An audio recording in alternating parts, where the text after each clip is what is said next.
Hi, GCDs. Meba Bawumia Akwaba. Hadia latest and hot news and I'm a promo. And so we subscribe ya. Omodia say we subscribe to the channel. Double answer we click the subscribe button. Now a belly notification. We have a new video be uploaded. For the first person I was a video. I think we are now like video give us a thumbs up now fee. Share my offer for us now when you be here now who and someone echo ewo dan bi mu ha afi yegura ye esema abeto ye proso yeti yes a report ya ba bituga hiti sansem President Akufo Addo kan no so o si yo de ye adwuma na Ghana fo nso eye nhwe so mfanya adwuma de a na kire say on hand over amajo mama on hand over ama alanchamatan. That's what it means, because any pay me enu nyina ono omo kwa kansi edi nkonim wo mo so a very serious statement abato aye beto yi. There will be no confusion under my watch. There will be no violence under my watch. There will be no death, election related under my watch. Sane bebano, I'm telling you.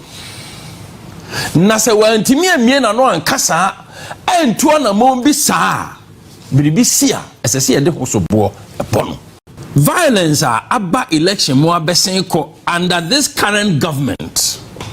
Asamoa obia adwene ho a ensem a ebobo ba no ne yembe hyehye no na koma betu eba ne sen ane yekoto aba 2020 one constituency enipa nwotwe ne wuye etumi ye Bawumia security officials will say people in uniform Bawumia ekunwo a besi ne abaye ntimi anka ho hwe ya hunu ni sunsanso ne ya san foto abafoforo na no alajamaten kan na ebinim so mo ntiase.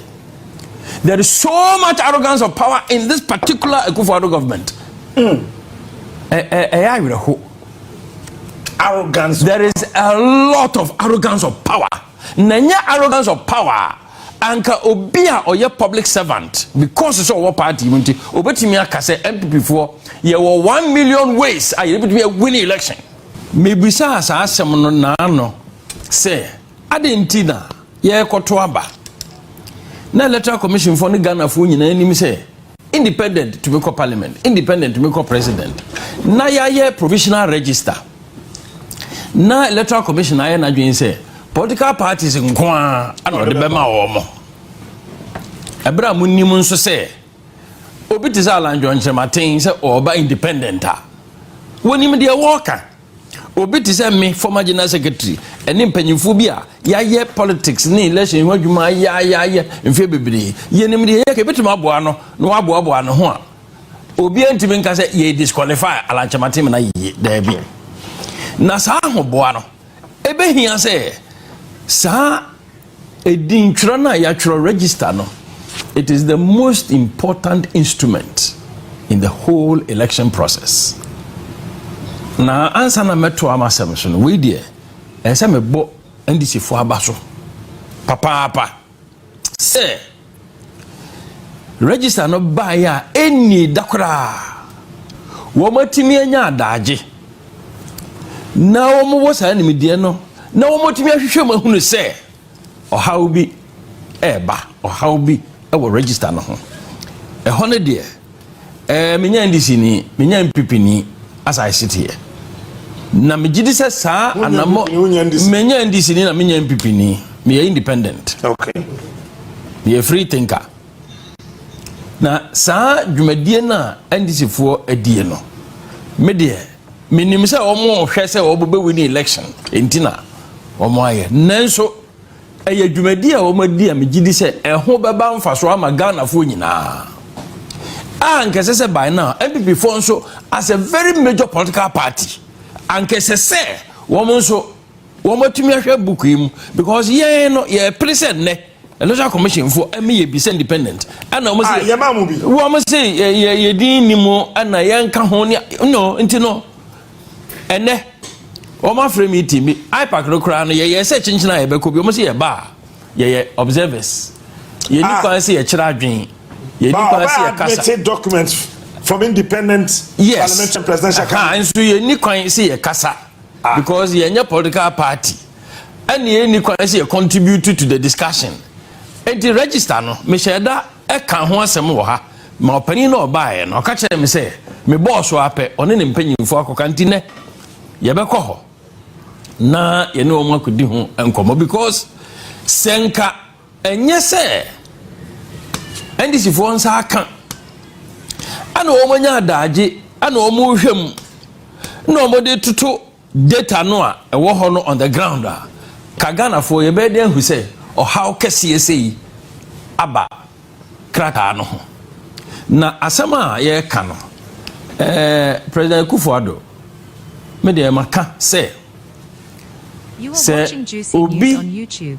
Ewo asudie se ohwe ma abato a ye betuo yi oman yi modwo a ne asudie no so no kese chen obia ene president a ohwe oman yi so ye ne ayeye amanfo obia wa asudie obia wa asudie but obia asudie no eso baabi. That's right. Obia wa responsibility so ohwe ma oman yi dwo saa se bi me ko kan no conference bi ase ewo conference center nansen na ne enti e ma me ko kan ye ne se na president Akufo Addo wagina baabi aka ne bedwam se wone de wo bi a wone na akwa akansi a wadi ne so nkonim de wonti min hand over power e ma no. In this perspective, President Akufo Addo oni alanchamatin akwa akansi within party ana wadi ne so nkonim alanchamatin so contest presidential oni President Mahama akwa akansi national election aba wadi President Mahama so nkonim enti President Mahama so contest it did actually say sa asem no a President Akufo Addo kan ye no so o si yo de ye adwuma na Ghana fo nso nhwe han so won nya adwuma de a na kire say on hand over Majo Mama, on hand over Alanchamatin. That's what it means. Because any pay me nyina ono mo kwa kansi edi nkunim wo mo so. A very serious statement. Na president awotina konwam me de say me nu ekuma ka say abato a edi president Akufo Addo e ba tumi mo no. Kwan ye nam so a ode ba be di president abato enye wo Basa Mahama so defeating that. Basa Mahama de defeating no Mahama de hand over man. That's right. Into as a sort of one say. But ono na sama waka na me fall. Right. So say obetimi defeat wo election bi na kansie bi mu. No no kutatumi no. Wona na be pre. We defeat you. Wona na be preview. We defeat no. Ano hande ma wa. Na sebe sa asem no free president Akufo Addo enum bae no Ghana for ye genesen o man no enti president Akufo Addo dia ano no ne decide nipa oba hand over ma no eni nipa o hand over ma no bra Ghana for nyina ato aba we are no be aka cho say political talk no e kire sen enti no okasa yemfa no wa anase yemfa ne se ye ne bresam enti be de memfa bibia se political talk o mampani ne kasa yo na o mampani kasa political talk there be o mampani kasa was said the tio on your unit committee member Sammy here former general secretary of the whole party like NPP my university lecturer da my one of the topmost journalists ever Ghana hada na me ba bonti na me kan sem bia na me se me de me kan no sa keke there be yan kan sa yan ne sa me mpokura me nyanye vice president me nyanye president me kura na me kasa bedwamu a enipa ye tie me na ya fa masem no ne agina so de atu anamon ana ye de afa adwen no enipa no wo mo doso ebi kura sebe wo mo kyem pani enso esane dwumadie bi amadi ene amanyosemu ene omamu niema de emaye no seme kasa obitie no de afa adwen no de akoye biribi na mampani na ninsunsanso ene eniema emma ebinom enya gidie ne awerehemu ewo enhyehyeye a fa abatoe ho a empanyimfo a yehwe ma niema atoto yie the penny party on the president president etimi appoint DC president appoint chief executive officer of public institutions president nominate chairman of the electoral commission president chief justice president nominate no and basically no processes no president net the very apex of it and me catch it say president Akufo Addo yana said no abato aye beto yi there will be no confusion under my watch. There will be no violence under my watch. There will be no death, election related under my watch. Sana bebano, I'm telling you. Nase wa ntimi amie na no ankasa entu na mo bi saa biribi sia esese ye de hosobo epono that one because we share senia sometimes nkasa ebutie no a ebi kura na enye ono abi ana ebi obi da tin ba bi ana open nsem mo ni bi adie nanso akanie no ni tipa ade ifiri ho now makane sa awie no let us go to the nitty-gritty of the issues that are coming up about elections here a day anyway. When you come on Casano, in fact, statements will be here and they do be nothing so me yabu kakra.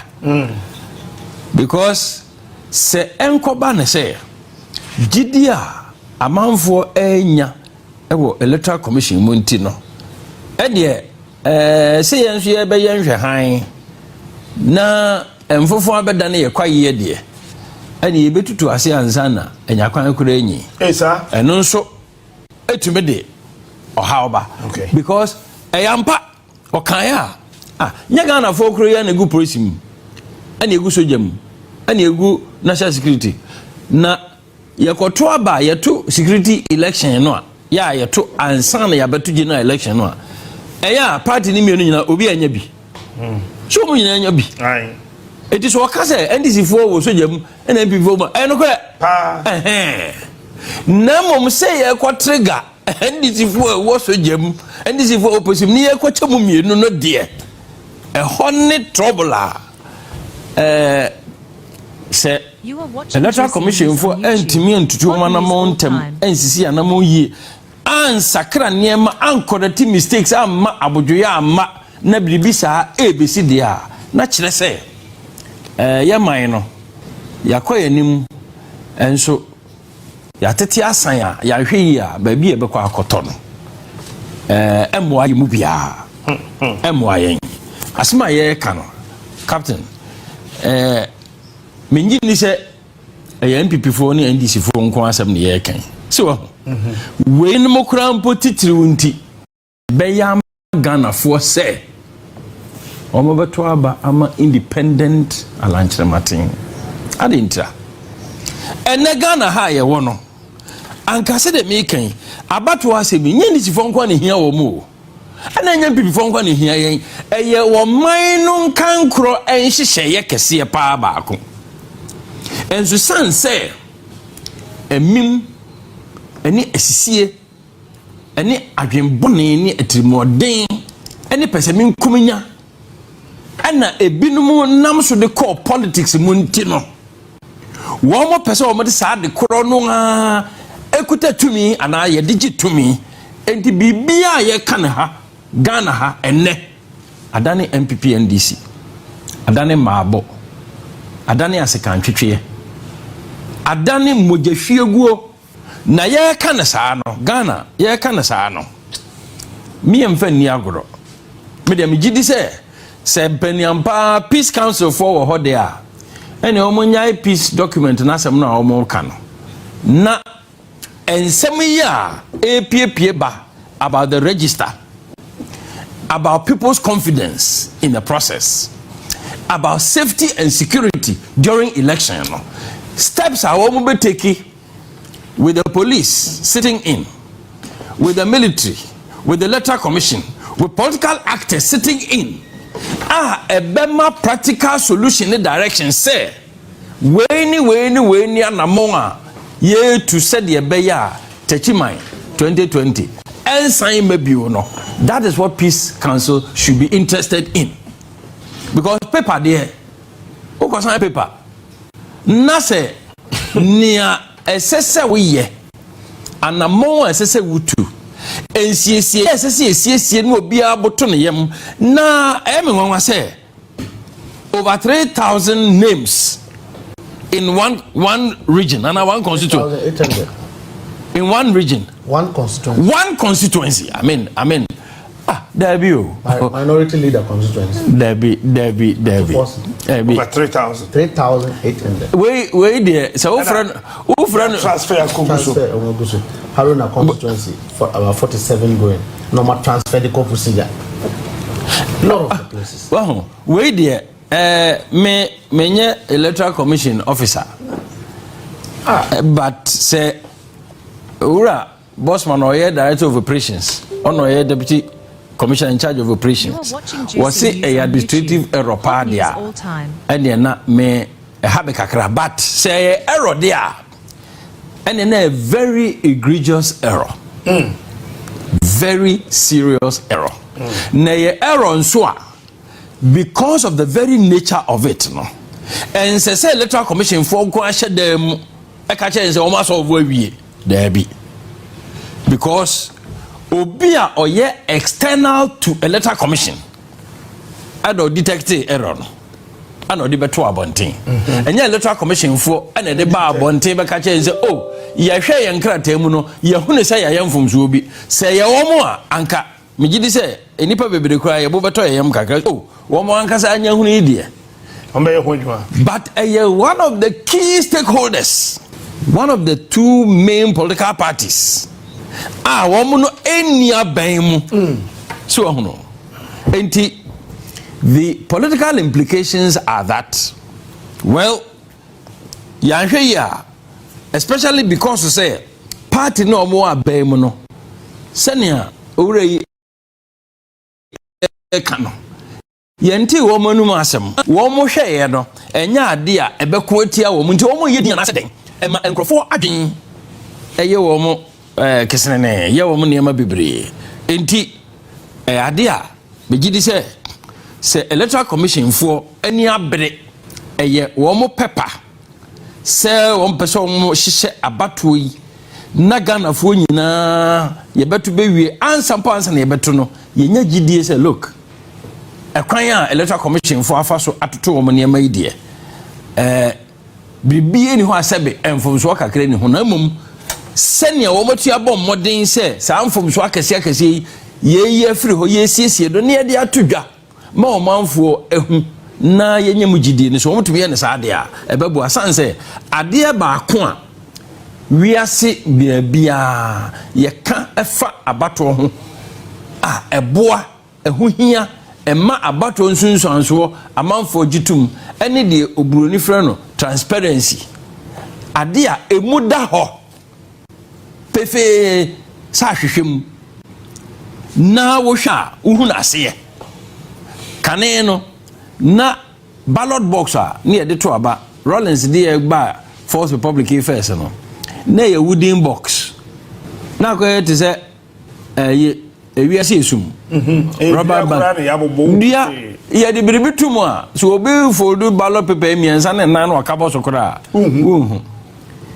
anna ebe before kuro ya na boae sabre no ne nyina ye wo party no say there be election there as I say transparent. Now in this case transparency became not just a metaphor but a physical reality. Transparency was not just a metaphor, it was a glass box, transparent plastic box. Transparent ye the paper no tumu a woti abonten a no na metaphor kra real practical yadwene ya say transparency ya akofom anase ekofom say electoral commission for modern transparency no anadia ebe hadwen violence aba election mo abesen ko under this current government asemo a obia dwene ho a ensemo a ebobo ba no ne yembe hyehye no na koma betu eba ne sen and ye koto about 2020 one constituency enipa nwotwe ne wuye etumi ye bawumutuo security officials will say people in uniform bawumutuo ekun omo a besi ne aban ntimi anka ho hwe ya hunu ni nsunsuanso ne ya san koto abafufuro captain yes akoto abafufuro. So what is the guarantee say sabe ya yekoto idie biribi sa entumi nsi ene se enekra ahase say violent tendencies non-transparent practices ya da idea enkrofo ndc fo nso kura say so ahase say ye threaten say ene na enye ye o now asemwa ye ka about the potential for danger, especially under this current government, you know, very real. And saying, let Honorable Baswa, no, a member of parliament, and on the constituency, Kumau, this is assembly, ye presiding member. Honorable Baswa was considered a pro-Annan MP at that time. That's right. We're free. As a member of parliament or your ex-official member of the district assembly. That's right. And that ye presiding officer no. Honorable Baso Akoya. Police for Gina at this assembly no gate and daughter no. Ekachere say he is not permitted to enter the district assembly. And that ye koto abadi ye presiding officer.